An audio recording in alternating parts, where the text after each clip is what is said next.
That's what I'm thinking. There's University of Indiana officials watching that, and just and you just hurt for the guy, right? For those watching online, Google worst Wheel of Fortune contestant ever, and you'll know what we just got done watching. But it's painful to watch. And we're starting a series called The Redo. And if there was ever an example of a guy who wish he had, I want that guy spinning for me, right? If I'm on the show, I mean, he's got the spins down, but just couldn't convert. And it's hard to watch. And so we're talking about The Redo. We're talking about what if there was a button that you could push to start over. And I suspect that he would probably push that button. He would have another chance at Wheel of Fortune. But as we go on, we're going to talk about all kinds of things that we're going to look at. I was looking at various videos. There's countless videos online of people who celebrated too early. The running back who drops the ball when he's on the 1 yard, he's celebrating, so he lets go of the ball as he does a flip over the end zone. There's all kinds of them. But in this particular video, all they had to do was, kind of cover the guy, right? Just cover him trying to inbound the ball, and they've won the game. And there's just so many times in life that we look at that we wish we could do over. And today we're talking about no regerts. And that is not a typo. Some of you have probably seen this before, but if you Google, and you have to be careful about this, but if you Google bad tattoos, you're going to see stuff like this one.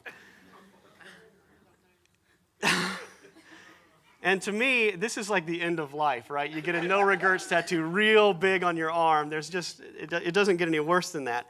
But I was thinking about my personal regrets and was going to share some of them with you today. I'm going to start with my father, and I've shared this story with some of you before.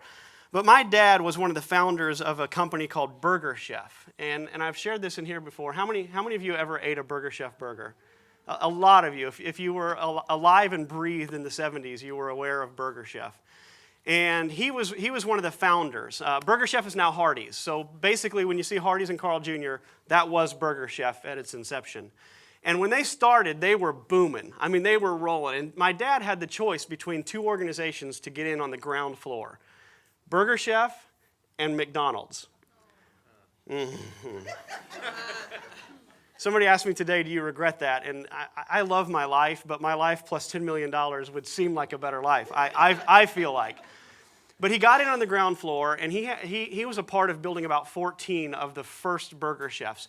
And in fact, I remember the conversations with my mom when he was excited about this new idea they had coming up called the drive-through window, right? That was my dad was a part of that beginning. I mean, this is history-shaping stuff. But he got in on the ground floor of Burger Chef. And there are now books out there on the rise and fall of Burger Chef. And here's some excerpts or a description of one of those books out there. It says, "This is the story of the greatest might have been in the history of fast food." Thank you very much. The H.L. Hussman Empire described right here in terms. In 1971, Burger Chef Systems commanded an empire of 1,200 restaurants, adding one every 48 hours. Less than 100 locations stood between them and slower-growing McDonald's Corporation. They were winning big. Fast forward to 1982, reduced to less than half of their peak size, Burger Chef disappears from the landscape, merged into a larger rival, which was Hardee's. How did the people responsible for more fast food innovations than any other lose their way? So if you want to read books out there about one of my father's greatest regrets, they are out there. And as we look at life, there's all kinds of things that we do a do-over. And I came up with some of my personal examples. For example, a man with a beard should never shave. This is like man law number one. If you have a beard, be thankful for it. If you don't have a beard, then it's understandable to live a life of regret. I regret all the Mountain Dew I drank growing up. I mean, I got to the point in college, and I shared this in our health series last year, where I was drinking 7 or 8 Mountain Dews a day just to keep up. And boy, I was wired. I'd stay up till 4 in the morning, sleep till 11, start up and do it again, and have a Mountain Dew in the shower with me. And I still suffer the physical repercussions of that. I wish I had taken better care of my health. So shaving is a bit of a joke. There's some things that you regret. I regret ever taking that picture, and you guys obviously felt sorry for me when it was put up on the screen. There's minor regrets, and then there's stuff that you start to really regret. And I'm uncomfortable sharing some of this, but this is my mom, Susan Hussman. And my son, Siler, who must have been about 4 or 5 when this picture was taken. But my mom died actually she died the week that I was supposed to move over here to start Daylight Church, like that week. She just had a massive brain hemorrhage. totally unexpected, and was in the hospital. And I have a lot of regrets where she's concerned. And this is a picture I took. I don't know if this is morbid and weird or not, but I took it about 2 or 3 days before she passed. She was unconscious for about 5 or 6 days, and I slept in a cot right here at her bedside.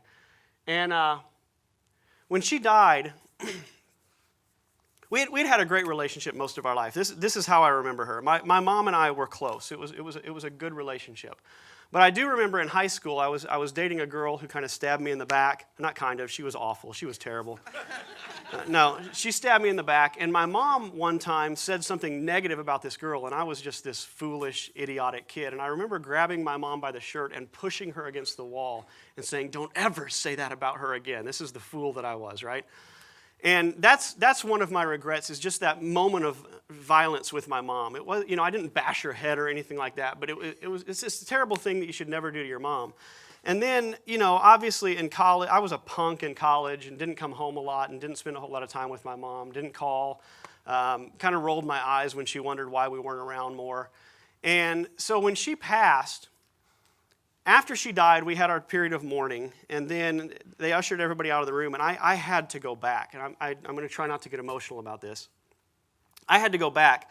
So they were actually wrapping her up when I came back and asked the doctor, "Can I have another minute?" And she said, "Yeah." Or he said, "Yes, you can." So everybody left the room, and I'm alone in this room with my mom.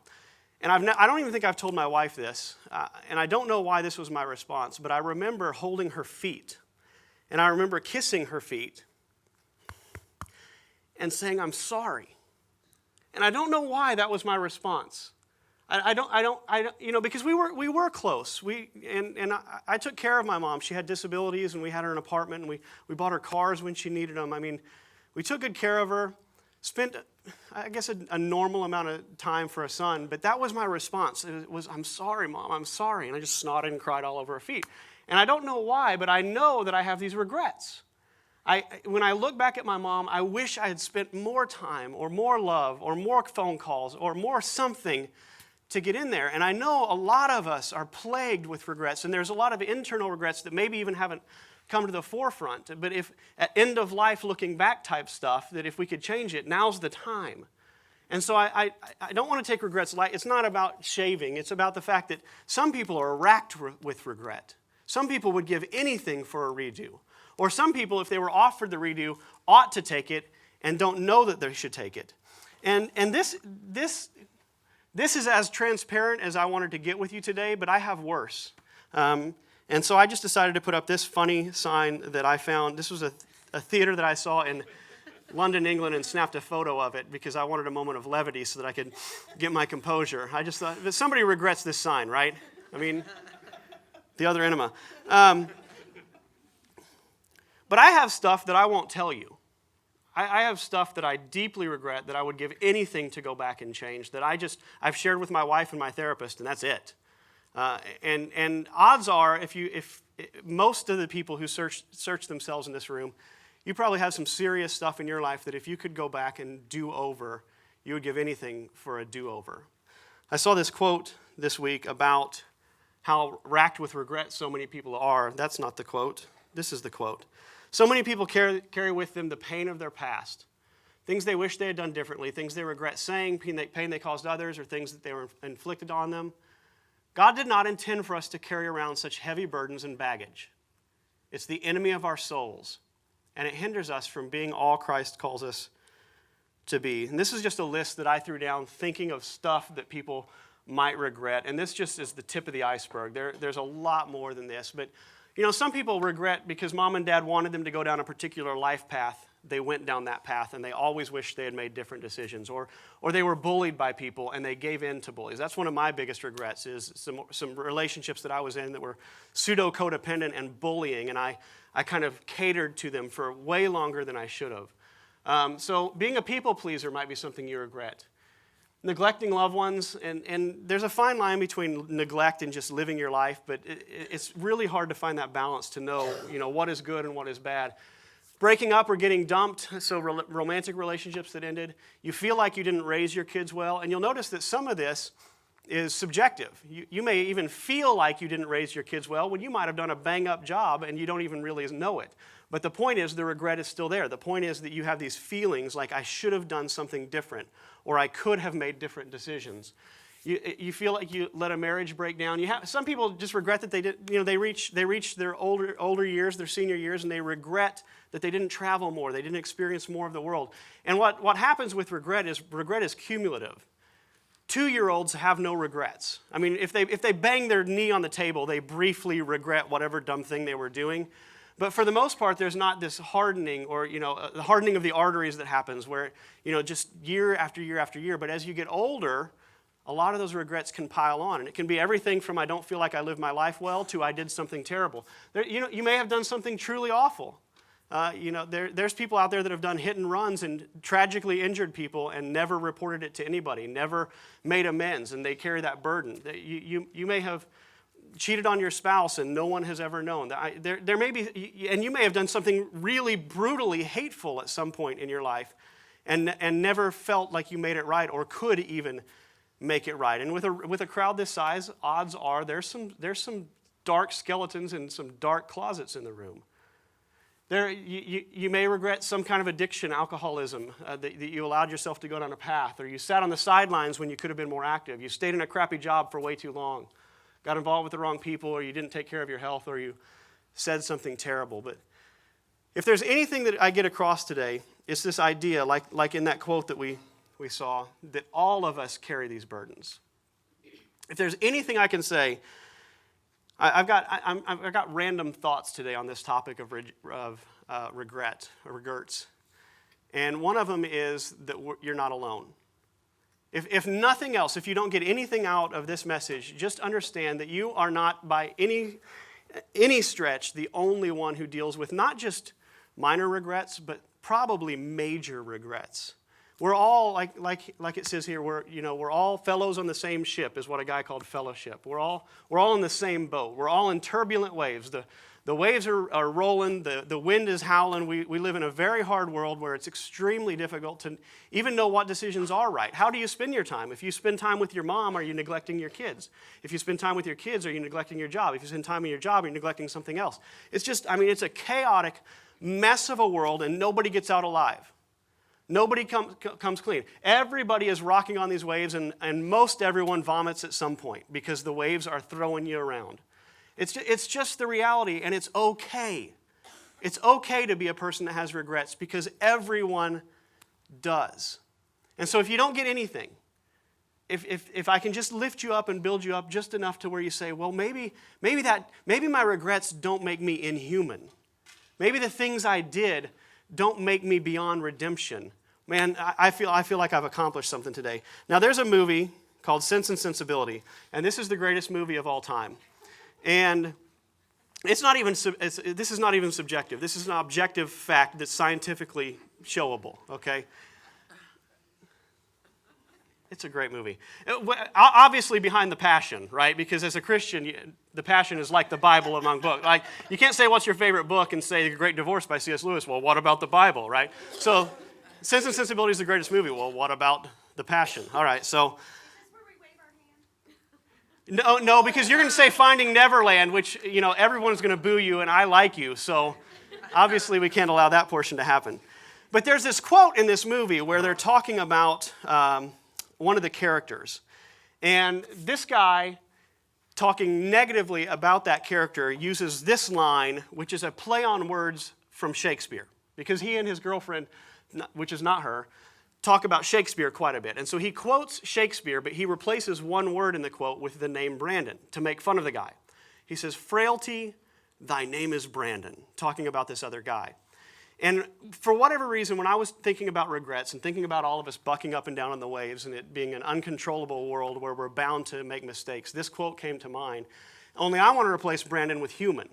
I want to replace this Shakespearean line with "Frailty, thy name is human."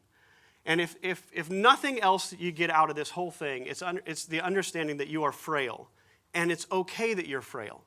You're frail and weak and don't know what decisions to make all the time, and you give in to your compulsions maybe more often than you should, You haven't had wisdom throughout your whole life. You've mistreated people. You've been selfish and self-centered. It's because you're human. Frailty, thy name is human. And this is a scriptural principle you see time and time again. The psalm or the writer of Proverbs says this. He says, many claim to have unfailing love, but a faithful person who can find? So it's this idea, we all really think we're the good guy. We do.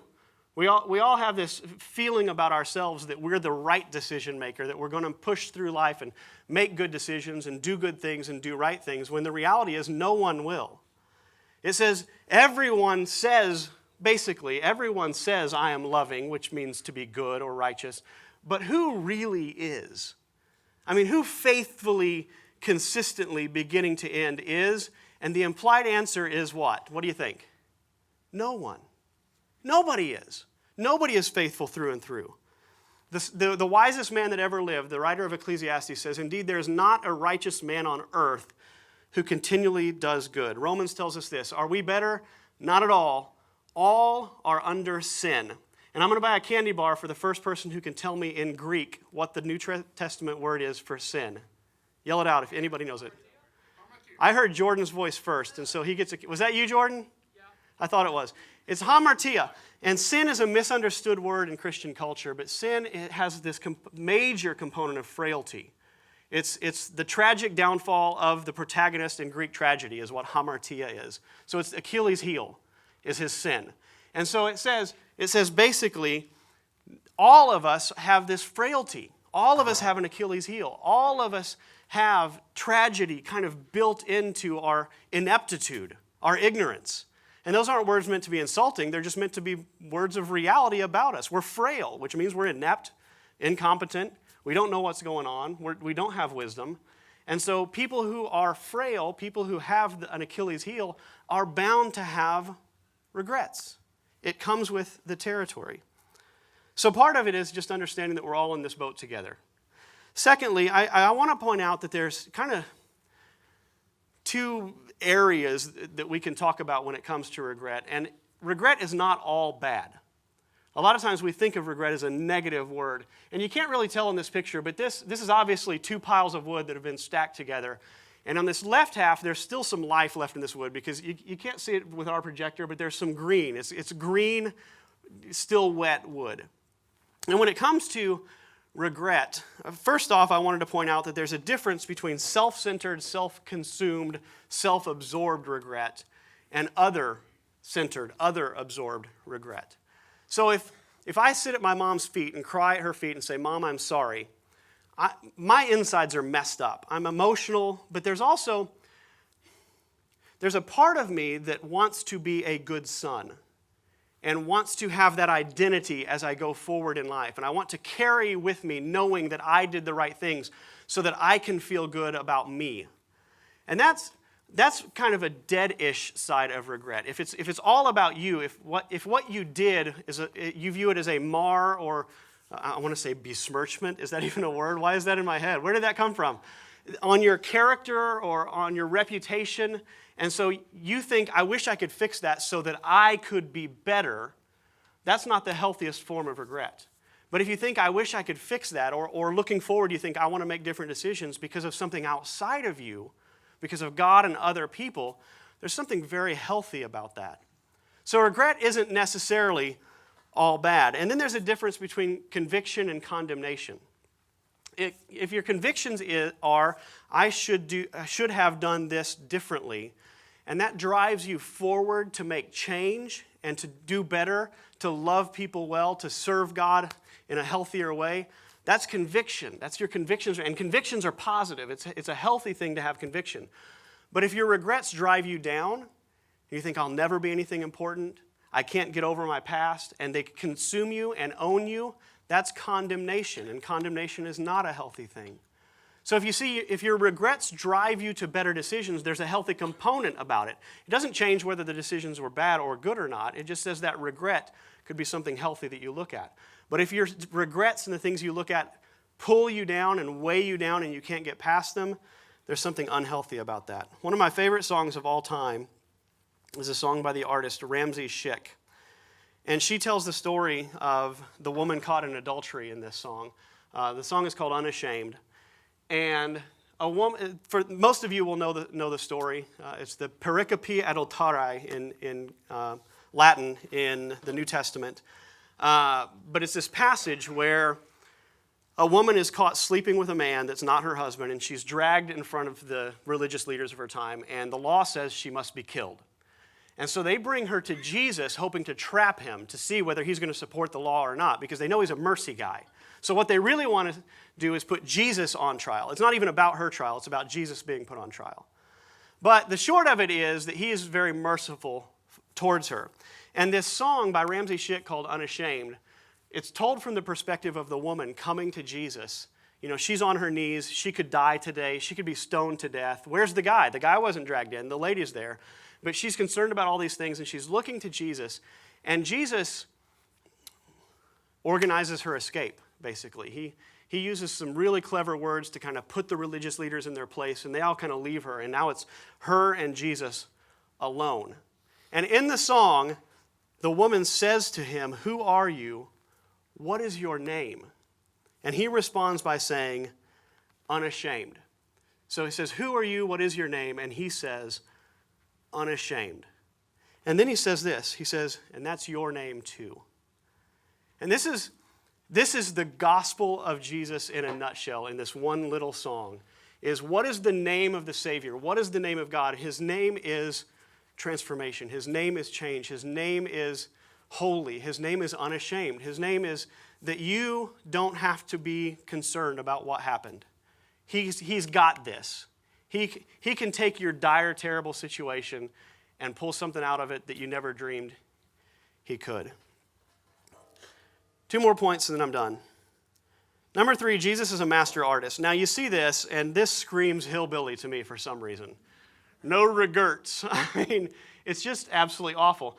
And there are some really good tattoos out there too, like this one, which I think, I know a lot of you will disagree with me, and some of you probably hate tattoos in general. I love this. Like, I can't do it because I'm a nerd, and a nerd with this tattoo would look like dorky nerd, right? And I want to be a cool nerd. But this screams like tribal yell to me. And you'd have to have a good body to use it to do this tattoo anyway, and I'm dad bod big time. But the point is, Jesus can cover stuff up. Jesus can look at whatever mess you made. He can look at whatever your relationships were, whatever they are currently, and he can say, you know what? I could draw something here. I could cover that letter up. Let's leave this letter because I'm going to turn that letter into another word. And then we're going to take this portion of the T at the end of Regerts, and we're going to turn that into something. And he could take this and cover it up, and no one would ever know it was there. Or if anything showed afterwards, it would because it was part of his master plan, and he would know how to pull something out of that tattoo and make something really amazing that you never would have thought of in the first place if it weren't for the no regerts tattoo. But he's going to give you the tribal yell tattoo. He wants to take the mess you made, take the bad decisions, take the relationships that collapsed, take the awful things that you said to the person that destroyed their life. He wants to take all of that and somehow, some way, weave something beautiful and amazing out of it. Scripture tells us if anyone is in Christ, he is a new creation. In Christ are 2 words that we focus on a lot here, and that's what we think Christianity is all about, is how do we get in Christ and get him in us, and us be in mutual connection with one another. But it's a new start. The redo button is out there, and it is available. And we talked about how you are here, and my 4th point is, here ain't so bad. And here's what I mean by that. If you sail smooth seas your whole life, you might just really think you're a great sailor.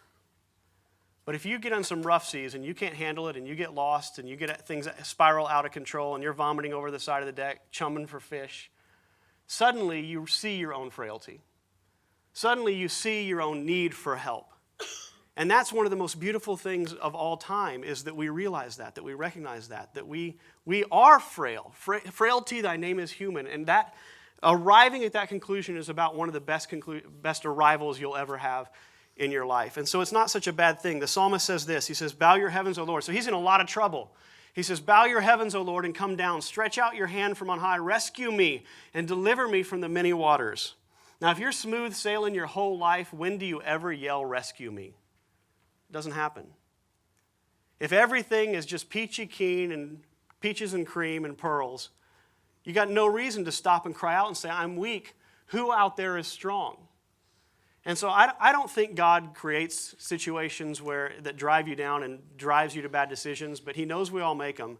And one of the most beautiful things about it is that in weakness, in regret, is when we turn towards somebody for help. Regret can be a beautiful word if it signifies the beginning of change. And then I wanted to make this point today, and I couldn't think about how to make it, so I just left myself a note in the slideshow that says, let me read it. "Hey, H, say something about how dumb it is to be wholeheartedly attached to oceans in turmoil." Thank you very much. I will do that. So here's what we do. Life is crazy. Life is awful. Life is chaotic and a mess and beautiful at the same time, and light and dark, and there's some smooth sailing in between that makes us wonder why the hard times are so bad. And what we want to do is somehow manipulate all of that. Somehow we think we have the strength to make smooth sailing all the time. And that's just a crazy place to be. It is crazy to think you're going to get out of here without regrets. It's crazy to think that if you have regrets, that there's something wrong with you, because you feel like you have to have control. You have to fix everything. And so, how could I not fix this? How could I allow this to happen? Well, it's because frailty, thy name is human. And it's a type of craziness to think that you can manage everything. If there's a central theme today, it's this idea that you can't. You won't get out of life without regrets. And if you have regrets, you're not alone. Jesus commanded the storm. There's a passage where there's this violent storm, and the people he's with are terrified. And it says he got up, rebuked the wind, and said to the waves, "Quiet, be still." Then the wind died down, and it was completely calm. And I think every miracle of Jesus carries not only the physical manifestation of God's power on earth. So he literally spoke to a storm and said, "Be quiet," and everything was still. But I think there's figurative meaning behind everything Jesus did. So when he went to a blind man and touched a man who had never seen in his life, he had lived in darkness his whole life, and he touched his eyes, and all of a sudden he could see. I don't think it ends with just the physical healing. I think it's a message to the world about what God does, what God is like. And he's saying, if you live in darkness, if you can't see, let me come along and fix that. And I think this miracle is no different. I think we all know that we're in turbulent waves all the time, that this is a chaotic, crazy world. But Jesus is telling everyone for all time, this is the business I'm in. I come in to turbulent seas and I calm them. I make things smooth. I make things right. While I was looking for pictures, I was really excited about this picture when I found it. And we are all born, let's call our birth the bottom of the trunk. And as we grow up, we start to make decisions. And those decisions shape the direction that we go in. They shape where we go in life, who we encounter, what jobs we have. The decision that you made 40 years ago still makes a big difference as to what your life is today. And what we all find is that we didn't quite go the direction we thought. We thought we'd be a tree filled with, fruit and branches and leaves, and everything would be healthy, but there's some parts of our lives that we kind of trailed off. We made an awful decision here. We made a misguided decision there. We made an ignorant decision here. We did something pretty good here, but what ends up is we're way far away from where we thought we would end up. And it's a series. It's this long series of events that occurs. But here's the neat thing about a tree. Here's the neat thing about this picture. And even on this side, you see some life. The neat part is wherever you are now, it's almost like the beginning of a trunk again. You can't change where you are now. You can't change your position on the tree. You can't change the decisions you made in the past. But what you can do is grow from here. And that's going to be the topic of our discussion over the next couple of weeks.